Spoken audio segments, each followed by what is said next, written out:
you're never going to be perfect. And if you're achieving for perfect, you're never going to get there, right? So throw it up, get something up there, right? Buy a domain, go to GoDaddy or whatever you use. It's pretty inexpensive. A couple bucks will get you a domain, right? You can do a basic hosting plan with them. Get something up, right? The faster you do that, the sooner you can start, right? Hi, everyone, and welcome back to another episode with Nicole and Tony from Growth Media. So today we are going to share some really helpful tips if you're just starting your business. So you're going to Yep. want to stay tuned for all of that good stuff. What the reason we decided on this topic was because I had a phone call the other day with a really great person who is just starting the initial phases of their business. And what a great conversation we had, Tony, and talking with them about next steps and starting points. And so how many other people don't have this information? So we want to make sure that you have this information. So Tony, let's talk a little bit about some things that came up on that call, foundational things. So step one, I just started my business. Let's say it's a photography business. What would you recommend my first step be? First of all, congratulations. That's always a good start because that's where it begins. But what happens is a lot of times, especially like in this situation, was brand new, been doing photography for the last 5 years, right? Did a lot of friends and family and didn't have a website. I know this sounds silly, but in order to be considered somewhat a professional business, you need a website. Now, obviously, there's social media and things like that. We could talk a little bit about more as far as how that might help, especially like in this person's industry, which was photography. But more specifically, people naturally always go to your website, right? So foundation number one is get your website started, and doesn't need to be anything complicated. Maybe, a little bit about you, why you did what you did, right? If you have some testimonials, great. If you don't, go talk to people that you've done business with. Make sure there's a number and a way to contact you. So that's what we recommended. It's the start there, right? Yeah, absolutely. One of my biggest things is when I go on a website and I don't have any way to contact you. There's no contact form, there's no phone number, no email. Like, how Right. are people going to get in touch with you? So it doesn't have to be a big fancy thing, No. few pages with about you, your services, and how can I Yep. contact you? How can I get in touch and book you for your services, no matter what they are? No, absolutely. Listen, and again, don't, if you know anything about SEO, or don't drive yourself crazy and try to do all those things. Because I think that the biggest thing that I found in business over the years is you're never going to be perfect. And if you're achieving for perfect, you're never going to get there. Right. So throw it up, get something up there, right? Buy a domain, go to GoDaddy or whatever you use. It's pretty inexpensive. A couple bucks will get you a domain, right? You can do a basic hosting plan with them, get something up, right? The faster you do that, the sooner you can start, right? So that would be my Absolutely. first recommendation. And that's kind of what we recommended with them being able to do that. They were able to find a name that they liked. Whether if you're trying to brand yourself, you can use your name, Tony the photographer as example.com, whatever it happens to be. Always try to go with a .com if you can. So that's what we recommend. If you wanted to someday expand and you want to do like a media group or something like that, you can use more of a generic name like that to do that. So that would step there, number one. Absolutely. Yep. I just had a conversation today where I said, you're never going to get started if you keep looking at the big picture and all the things you Got it. want to do. You have to start with one. So in this case, it was like a product-based business. If you don't put the first product up, you're never going to get all 20 up. So start with Yeah. one and then go there. So little steps and you'll get there. It doesn't have to be perfect. I think the next step we recommended was a social media presence. Yeah, absolutely. Yeah. So again, for photography, Instagram seems to work great because people obviously it's a very heavily picture based platform, right?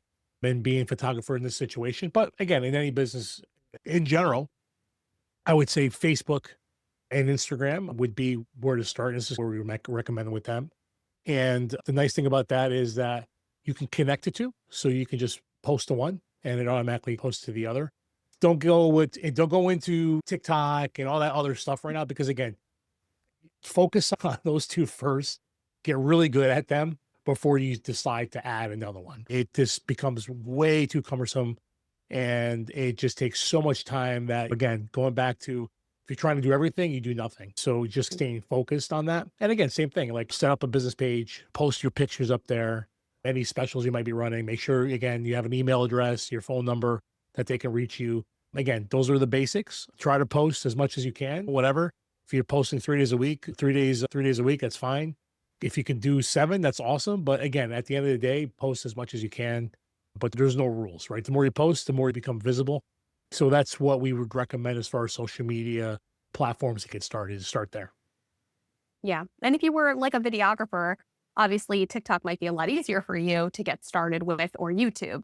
So we're giving these recommendations based on a conversation we had. But if you're in a different industry, that may be different for you. Take what you like and apply Yeah. it as best to your business. Facebook and Instagram are part of our recommendations because it's easy to create content and post content because they are interconnected. So with YouTube or TikTok, like, it doesn't have that same connection. So you can't post to both at the same time unless you're using a different platform. But obviously, if you're doing a video based business, that might be something that's super easy for you. Yeah. Just keep that in mind.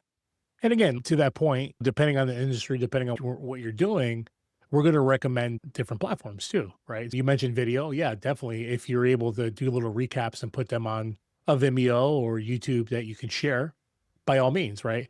But you can also upload those images, excuse me, those videos to Instagram and also Facebook as well. Now, again, more importantly is putting them somewhere so you can share your work so people can see how good you are. And so so that in turn, it ends up, guys end up getting booked and getting jobs because you're posting on these platforms. So yeah, but again, depending on the industry, but I would say for the majority of people, sticking to Instagram and Facebook is a great start. TikTok is fun, but honestly, I wouldn't go all in on TikTok. It's so unstable right now. At the time of this video, who knows, right? But honestly, yeah, go with what you know. There's a lot of people on Instagram and Facebook, and depending on your industry, you can target people, and it's a lot easier platform to manipulate. We do advertise on TikTok, so I'm very familiar with how that world works because of my past experience. I would say, first starting off, you go there. Don't do TikTok, do Instagram and Facebook. Much easier. Yeah, it's definitely a great starting point for anyone who is just starting out. It's a lot easier. All right, perfect. So now, after having the website, having some social media platforms, what would be like the next step for someone just Yeah. starting out to make sure that they have and implement? So biggest thing next is a Google business profile. And you got to have that. A couple things. And I know it's a little bit because for most of us, so here's the thing with that, right? Google's looking for a business. So to have some kind of location, right? So when you're setting that up, it's going to ask, hey, where's your business located? In this situation here, he was working from home. Now, I wouldn't recommend using your home address. You don't want people to randomly show up at your house looking for work, right? What Google has is you can do service areas that you can service. But initially, what you want to do is you need to get verified. So a lot of times what they'll do is they'll send like a postcard out to the house. So you can initially put your address in there to get verified. Once you're verified, then you can change it to a service space. From time to time, they also do like video checking where they allow you to, hey, show me your real business, show me your website, show me like some bills and things like that, right? That kind of have your name on it. Because again, they want to verify that you actually exist. The reason for that is because again, when people are looking for your photography business or your name, right? You're going to link your website to that. You're going to have your number that they can reach out to you. People are going to be able to leave reviews for that. That would be the next thing I would do is, or very early in the process is claim that profile and get that started. Yeah. And if you started your Google business page and maybe didn't put your address and you're stuck, there are ways to get in touch with the Google representative so that you can be verified. We did this with a Yep. plumber who was like stuck, couldn't access his page, and we were able to get an appointment for him and with him so that we could jump on a call and very easy, like video chat, so that you could show you are real business. So Yep. there are ways to make sure that you can have that Google business page established because it's super critical to have one of those. Yep. The other thing too is so when you actually go on and we have training for this stuff too, as far as how to set up your Google profile. But what you want to do is once you get in there, you want to make sure you fill everything out, right? There's also a place to post as well. So you can, again, I won't get in too deep with Google profile, but you want to make sure you optimize it. So this way you can maximize your potential on that. So yeah, but that would be the next thing, that I would work on is getting your Google business profile set up. Now, here's the good news, right? So far, these are all things that we don't have to do, meaning you don't have to go hire somebody to do these things, right? We definitely have documentation and videos to show you how if you need help with that. But these are all things that don't cost any money and you can do all yourself, other than obviously the hosting for your website. Absolutely. Yeah. You don't have to hire someone to do any of this. There's lots of information, and you can definitely ask us. We do have training videos on how to Yep. set that up. Next step would be paid Well, ads. And when and I so say paid ads, right, I think, Tony, you're about to jump in because yeah, we get a little excited. There's different ways and methods. So let's talk about just starting out. I'm not going to go like deep into paid ads because there's a lot there. It can get really yeah. tricky. So for just starting out, how would be the way to do it? What platform should I use? Let's jump in there. Yeah, so listen, it's great that now you have all these things, which is awesome, right? And so like the field of dreams, if they build it, they will come. They won't, because if they're not aware you exist, they won't know to look for you. One of the things that we recommend is running ads, right? More again, when I talk about Facebook and Instagram, this is why this is awesome to do that on this platform. Because on these platforms, what you can do is you can boost your post right from your profile. And like traditional ad agencies and things like that, they're going to create all these ads and ask you to spend $1,000 a month and all sorts of, and there's going to be $1,500 a month fees. But what I'm recommending is, and what we do for ourselves, right, when we're testing, is to run what we call a dollar a day strategy. Okay.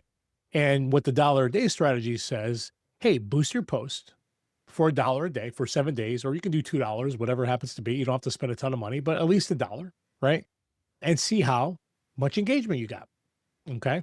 And what it's going to do is it's going to give you the ability to set up some targeting. So if you're a local business, let's say if you're a plumber, or in the situation of this person trying to go after more photography business, right? You can target families. If you're going after family portraits, right? You can target engaged people. If you're going after people that are getting married, or if you're in other businesses, you can target a lot of different things. Or if you want to just create a general awareness for your business, let's just say you're a new restaurant, right? And you want to target, hey, anyone that's 20-mile radius from me, I believe would come in, you post some stuff and you boost your posts. And that's the best way to get your word out, because now what's going to happen is people are going to see your pictures of your weddings or your photography, right? They're going to see maybe pictures of your food or your restaurant, maybe for a plumber, right? So you're going to, and what's going to happen is just like anything else. When you're watching a TV commercial, you see the name Nike or whatever happens to be happens on TV. And that doesn't mean you're going to buy, but when it does come time to buy, because you're a front of mind, well, like, I remember something about this person or this restaurant. Let's go check it out. And it's a really inexpensive way to get exposure and to amplify your content, because no one's following you when you first sign up for these social medias. Maybe your mom, maybe your sister, or something like that. So only two people are going to see that, right? So by boosting this, number one, gets more eyes on your stuff. And then over time, people will engage with your content. They'll start to follow you and you start to build your audience, right? So it's a super easy way. And again, it's really inexpensive, $50 a month you can start with, right? But more importantly, it's going to create that traffic to your site or people inquiring and stuff like that. So that's what we recommended for this person as well. So now maybe he's in maybe $100 a month between his hosting and running and boosting some ads and things like that. Yeah. And I do want to just make sure that it's clear that boosting the post doesn't mean you're taking like a post that you've done and just boosting it with ad dollars and not looking at the demographics or the targeting. Because I think there's a lot of people who in the digital marketing realm, a lot of people are like, don't boost posts. It doesn't give you the same results as if you do a paid ad. But you can boost a post where you are targeting your audience. Absolutely. Yeah. So I think back in the day, so again, here's where you're going to find out with these companies, right? The easier they make it for the common person to spend money on their platform, the more money that these places are going to make. So back in the day, you had to go into, if you were on Facebook, for instance, you had to go into their business ad manager, and there's all these things that you had to set up, right? And when you did boost, it didn't really get a lot of traction because you were just boosting to your current people or people that look like your current audience. But now you have a lot of the same demographics, targeting options when you boost the post. You just have to click the boost button and set up your audiences and target and stuff like that. So now, again, if you wanted to get more specific and create specific audiences, this is when you're going to need to go into the back end of it and set that up. But honestly, when you're starting off, you don't do that, because what you're doing is you're just testing your ads, getting more eyes on them. That's all. And once you start to see some of them doing well, now you can sit there and say, this did well in this manner. Now let me get some more exposure to that and maybe throw a little bit more money into it, because those ads or those posts are actually generating you money. And now you have money to be able to do more of it, right? That's why I recommend starting there, because again, if you're going to get into Google ads and all this other stuff, it gets a lot more complicated. Again, and all right now you want to do is get exposure. And again, there's things you can do with Facebook, YouTube, and things like that. But again, we're talking about getting started, getting people to see what's going on. This is the easiest way and at least inexpensive way to get exposure when it comes to marketing your brand new business. Yeah, absolutely. Awesome. Is there anything that the first time business just starting out, is there anything that the business owner that is, I'm redoing that. Is there anything that the small business owner who is just starting out should avoid? Any common mistakes that we see that they should try to stay away from? Yeah, listen, running a business is not a get rich quick scheme. It takes a lot of work, right? Don't think that miraculously you're going to spend your first 50 bucks boosting these posts or whatever, and now you have this really cool website that you're going to get business. It's not, right? Because for a lot of us, right, we're good at what we do. Now you get someone on the phone and they start asking you like all these questions, and there's this whole sales side of things. And again, what I usually recommend there is just listen, be yourself, be honest, and find out what people want and what they need and how you might be able to help, and say, this is what I normally charge for doing things like that. Again, it doesn't have to be anything crazy, but yeah, I think as a business owner, trying to do too much too quickly and Yeah. expecting results. And that's the thing. They're super simple. Once you start to increase your budgets and start to spend a lot more money, right now you're going to need some more advanced techniques as far as you want to track everything. You want to make sure that if I'm spending $1,000 a month, it resulted in these many leads with this many output as far as booked events or whatever, more business. Because again, because if you do that, now you understand exactly where your business is coming from and stuff like that. But again, this is just the beginning. This is just for like I told the person the other day, just this is where you want to start. Get Mhm. yourself out there, baby steps, you know what I mean? Learn how to crawl before you walk. Be patient. It's going to be frustrating. But if you're doing these things like that, right? It's so important to get reviews, or even if you even just people just saying, "Hey, I know this person. He's a great person to deal with. I've known him for years." If you can start just getting stuff like that, people can trust you because other people are vouching for you and stuff like that. And then as you're posting stuff, people are going to sit there and say, "Yeah, this great person. We used him the other day," or "I've known him for years." And that gets again amplified, and people start to see that and they start to build trust and things like that. So yeah, that's what I see as far as like the small little pitfalls. Yeah, it's again, like if you're talking to these marketing companies, oh, you got to do SEO, you got to do it. And again, yes, you do, right? Because at the end of the day, you don't want to keep spending money on ads, right? But once you get a little bit more advanced, I think what people normally will say is, right, there's certain keywords depending on what industry you are. Usually it's more of like the local things where, again, wedding DJ near me or photographer near me. Those are normally words that is somebody doing that search is like, hey, they're looking for a photographer right now. And you can bid on those words, right? What the trade-off is that if you don't, again, if you have a simple site and things like that, you're going to pay through the roof. And that's why, like I said, I try to get people to avoid all that stuff, because start simple, be consistent, do simple things, right? You know what I mean? The little things lead up to the bigger things. So just be very patient with this process. And obviously, listen, you have people like us that you can reach out to. You can look on YouTube and things like that to get training on different things. But yeah, that's again, just be patient. That's all I can say to that. Yeah, absolutely.